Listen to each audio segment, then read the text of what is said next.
Here is a short demonstration of the TB2 wireless controller, showing how to open the frame and insert the battery.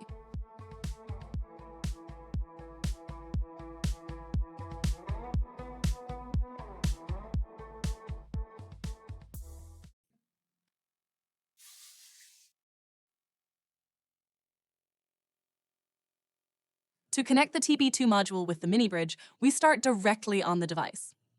Hold down the s.r.o button for more than 3 seconds so that the mini bridge switches to pairing mode for the selected relay.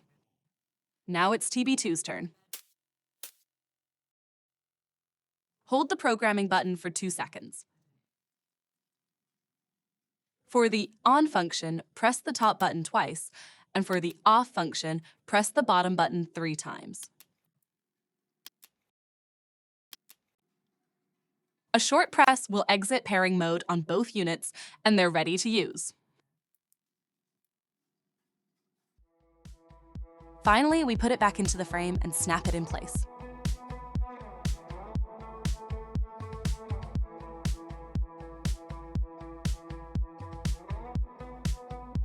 Then attach it to the wall.